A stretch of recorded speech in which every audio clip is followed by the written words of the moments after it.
¿Qué tal? ¿Cómo están todos? Mi nombre es Pablo Fabricio González Rodríguez y en esta ocasión voy a hablarles sobre Carl Philipp Emanuel Bach, que estuvo vivo desde 1714 hasta 1788.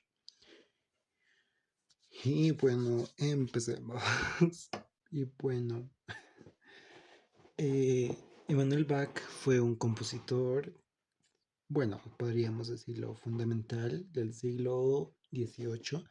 Sus obras apuntaron mucho en el barroco tardío y pues en el clasicismo temprano. Está en ese intermedio que podríamos ver ahorita.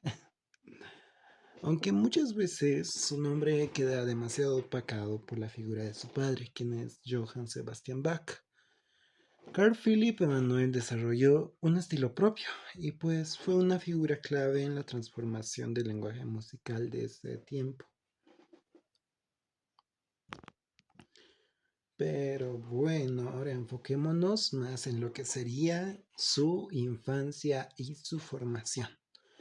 Carl Philipp Emanuel Bach nació en Weimar el 8 de marzo de 1714. Fue el quinto hijo de Sebastián Bach y pues también de su primera esposa, que sería María Bárbara Bach. Creció en un ambiente completamente rodeado de música. Su padre, sin duda, fue su primer maestro y la influencia más importante de su juventud.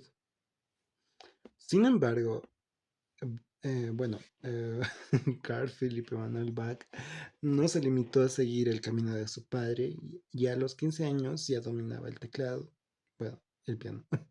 Y más tarde estudió Derecho en la Universidad de Leipzig, ¿sí? Y aún así la música terminó imponiéndose como su verdadera vocación. Ahora vamos a hablar pues un poco de lo que sería su carrera musical o su carrera profesional en sí. En 1738, Bach entró al servicio de Federico el Grande de Prusia, el famoso rey flautista. Durante casi 3 décadas fue clavecinista en la corte de Berlín. Ahí tuvo que acompañar las interpretaciones del rey en la flauta traversa, pero al mismo tiempo compuso numerosas obras, en particular para piano. Bueno, aunque la corte de Federico era bastante estricta y conservadora en cuanto al estilo, este periodo fue muy productivo para Emanuel Bach.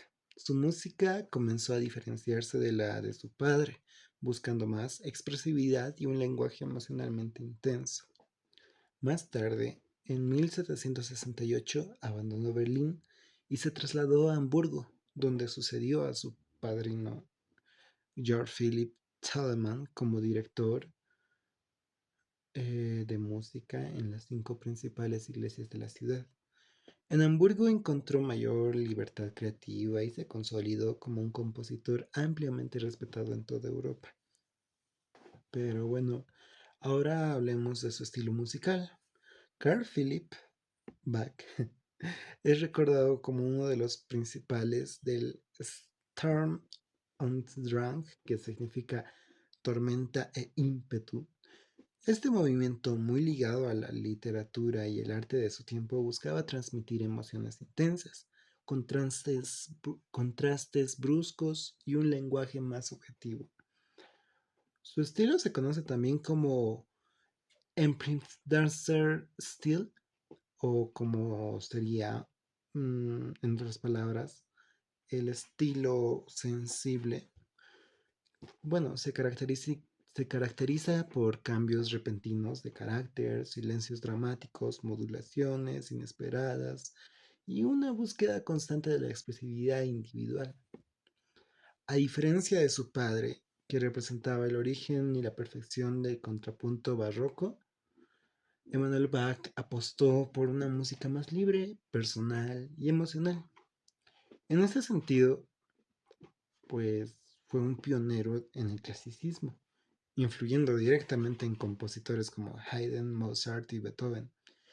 De hecho, Mozart llegó a sentir, o bueno, decir que él es el padre nosotros somos los hijos, en reconocimiento a la importancia de Carl Philipp Emanuel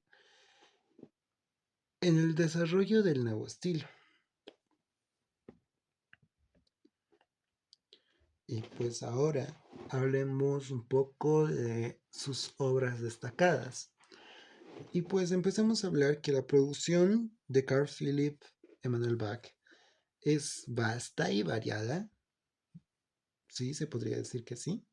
Entre sus obras más importantes podemos mencionar conciertos para teclado, que fueron, bueno, conciertos para piano, que fueron innovadores en su tiempo y sirvieron de modelo para los que luego compondría Mozart. Sonatas para teclado, en ellas se aprecia un estilo más personal, con contrastes dramáticos y pasajes improvisatorios. Sinfonías, aunque no compuso tantas como en sus contemporáneos. Sinfonías, aunque no compuso tantas como sus contemporáneos, sus sinfonías muestran gran energía y originalidad. También podemos decir que tiene música sacra, ¿sí? En Hamburgo escribió numerosas cantatas, oratorios y pasiones, continuando la tradición de su padre, pero con un lenguaje más propio. Una de las obras especialmente más importante es su tratado sobre la verdadera manera de tocar los instrumentos de teclado, que fue publicado entre 1753 y 1762 en dos volúmenes. Este tratado no solo describe aspectos técnicos, sino también cómo expresar sentimientos a través del teclado. Se convirtió en una referencia fundamental para los músicos de la época y sigue siendo una fuente valiosa para entender la interpretación del siglo XVIII. Hablemos sobre la influencia y el legado. El legado de Carl Friedrich Emanuel Bach es enorme, ¿sí? Y pues fue uno de los primeros compositores en otorgar el teclado un papel bueno, fue uno de los primeros compositores en otorgar al teclado un papel verdaderamente solista y expresivo, alejándose de su función meramente acompañante. Su estilo influyó en toda una generación. Haydn aprendió mucho de su lenguaje dramático. Mozart admiraba su sensibilidad y hasta Beethoven se nutrió de sus innovaciones armónicas y expresivas. Podemos decir que Emanuel Bach se situó en un punto de transición. Conservaba ciertos rasgos barrocos heredados de su padre, pero abrió el camino hacia el clasicismo, que al final dominaría el panorama musical de la segunda mitad del siglo XVIII. Hablemos un poco de su vida personal y pues de su deceso o muerte. En lo personal, Carl Philipp Emanuel Bach llevó una vida relativamente tranquila, siempre dedicado a la música y al servicio de sus cargos oficiales. A lo largo de su carrera fue considerado un músico de gran prestigio, respetado tanto por Alemania como en otros países europeos. Y pues bueno, falleció en Hamburgo el 14 de diciembre de 1788. ¿A cuántos años? A los 74 años. Aunque durante mucho tiempo su figura quedó eclipsada por la grandeza de su padre, hoy los historiadores y músicos reconocen que Emanuel Bach fue un creador fundamental, sin el cual no se puede entender la evolución de la música occidental. Bueno, en conclusiones, Carl Philipp Emanuel Bach no siempre fue hijo de Bach, así entre comillas, sino que fue un músico con identidad propia, ¿sí? Un verdadero revolucionario del teclado, claro, y un pionero del clasicismo, con su estilo sensible y apasionado, que logró transmitir emociones de manera novedosa, anticipando lo que vendría después con Mozart y Beethoven. Su vida y obra nos recuerda que la música no es solo perfección técnica, sino también un medio para expresar lo más profundo del ser humano. Por eso hoy lo recordamos como una de las figuras más importantes en la historia del clasicismo. Espero que les haya gustado este video y se hayan informado un poquito más de Emanuel Bach. Y pues, gracias, eso sería todo. Adiós.